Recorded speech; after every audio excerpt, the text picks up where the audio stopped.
Change is part of life. If we don't change, we're not going to move where we want to be. You want to be number one, that's going to require obviously a lot of leadership on each of your parts.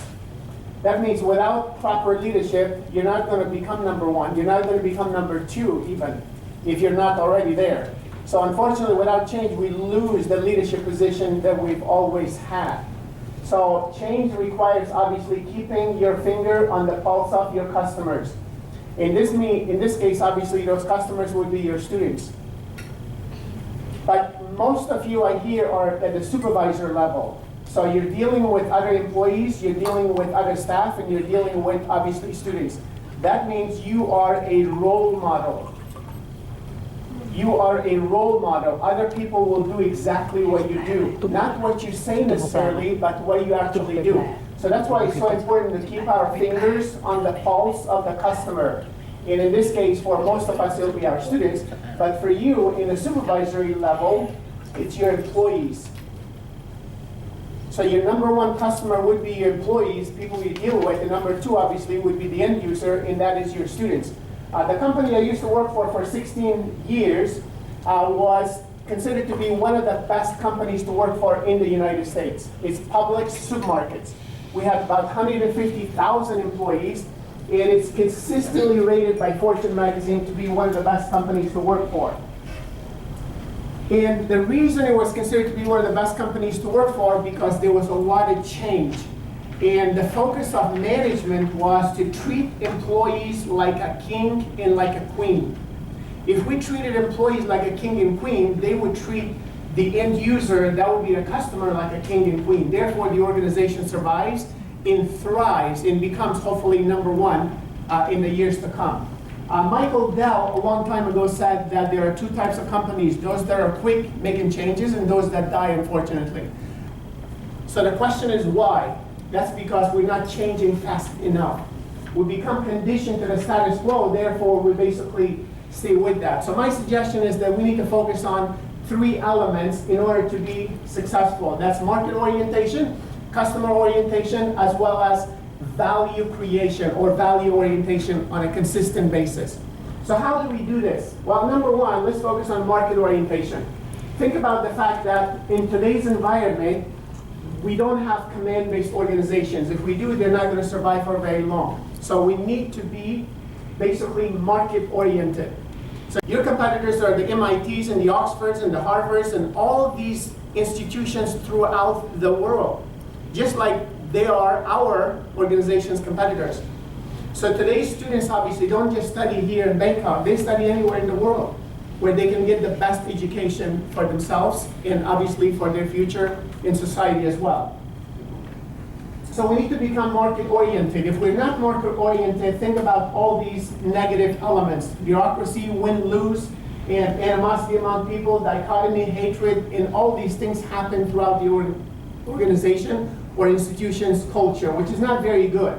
So if you really want your organization and society to thrive, you have to make it easy for entrepreneurs to get their businesses started. You have to make it easy for people to implement what they really envision, the creativity. So we need to eliminate the red tape, especially for your employees and for students if they have new ideas that they want to bring about. We need to have this change in paradigm where in the past we thought institutions and the schools were the boss. Now we say consumers are the boss. That means students can select many different places, many organizations, so why should they stay with your school? When you leave this class, to think about yourself being the owners, the leaders, the shapers of your school. And where your school goes, obviously, it's all up to you. The second element is to be consumer-oriented. That means customer-oriented. Many companies like Disney World, Hilton, Marriott, that I've seen, they are customer-centered. They are guest-driven. They see their customers and their students and obviously people who do business with them as their guests. When I was in corporate arena, I did training for managers. We focused on creating a culture of seeing our customers as guests. And you see, Gandhi once said the best way to find yourself is to lose yourself in the service of others. You're working obviously in the education industry because you enjoy being in the education industry. So we really found a passion for ourselves, and you all have. So I think we're lucky because we're in this business. But we need to obviously treat our students as our guests because they're here with us for about 40 years or so, and then they're gone for life. So what kind of image do we leave with them in the years to come? Think about all these other companies that treat their customers like their guests, and those guests obviously have a good experience, and then that increases the brand. So they become brand loyalists.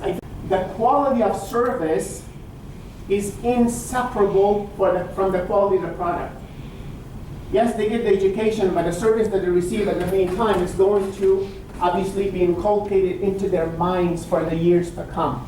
So we need to be the best staff, the best faculty, and obviously the best educators in the country, if not in the world, in order for your school to become the number one, number two, or be in a leadership position.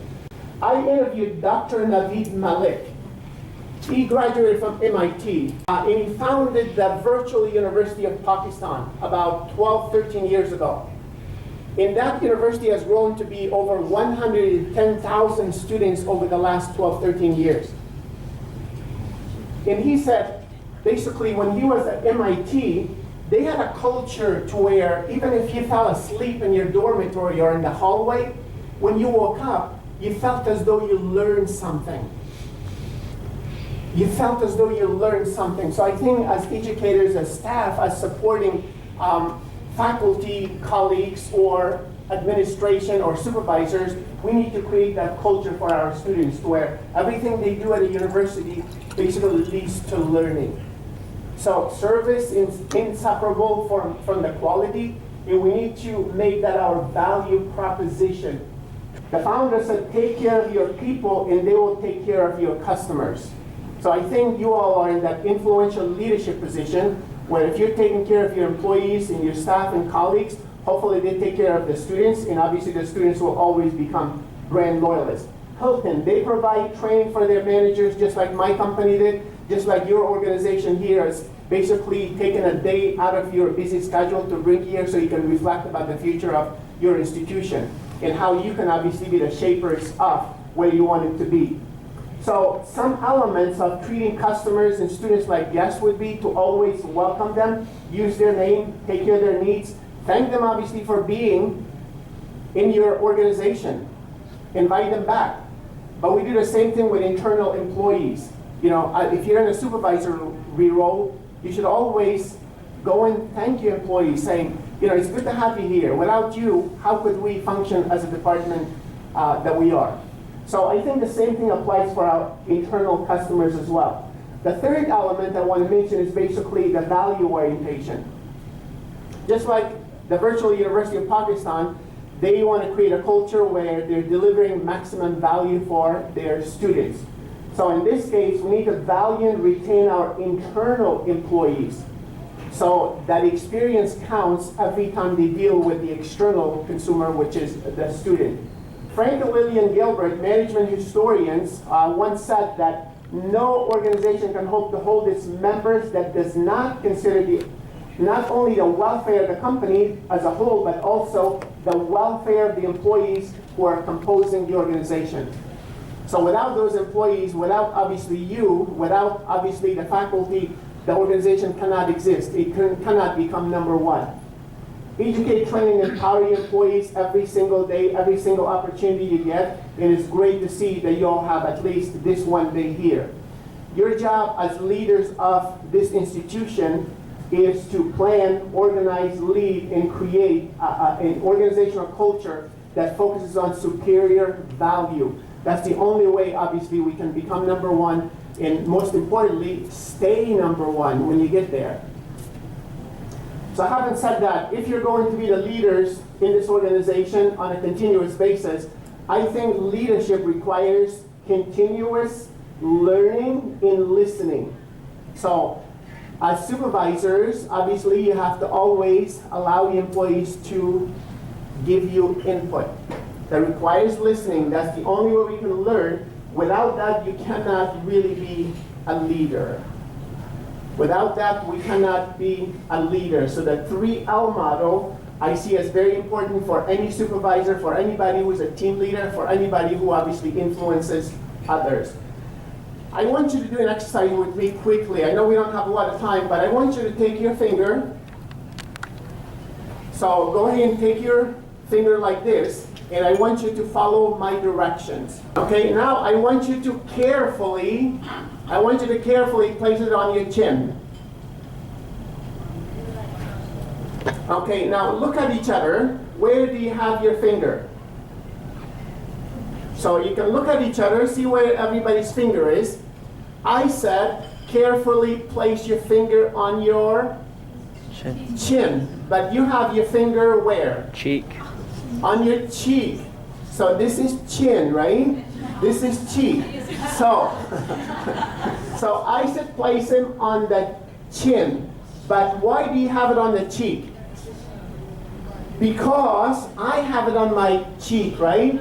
So in this case, for temporarily, I am the teacher, I'm the trainer, I'm the authority figure, I'm giving you directions. You do what I do, not what I say. You do what I do, not what I say. So the same thing is true of you. If you want to be influential leaders of your organization, you have to live according to the values that you propose. People will obviously do what you do. If you don't respect your values, the employees will not either. So people remember, do what you do, not what you say. So we have to be consistent. Say what we're going to do and do what we're going to say. And we must apply everything we learn. Just saying it is not enough, as Bruce Lee would emphasize. So keep your finger on the pulse of the customer, and you will be number one, hopefully, throughout the world, because you educate people and we want you to be successful. Those you educate are the future of our world. So thank you so much. I appreciate you inviting me here.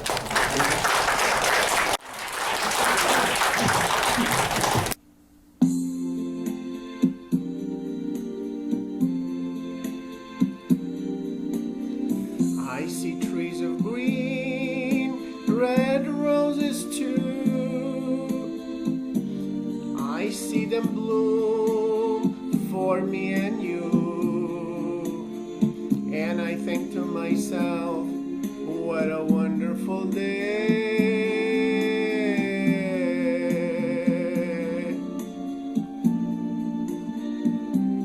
I see skies of blue and clouds of white, the bright blessed day, the dark sacred night. And I think to myself, what a wonderful day.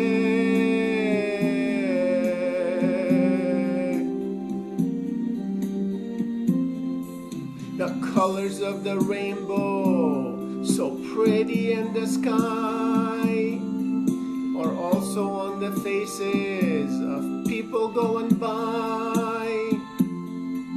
I see friends shaking hands, saying, how do you do? They're really saying, I love you. I hear babies crying, I watch them grow. They'll learn much more than I'll never know.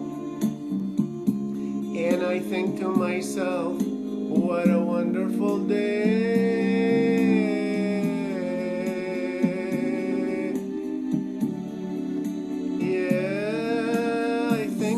Myself, what a wonderful day.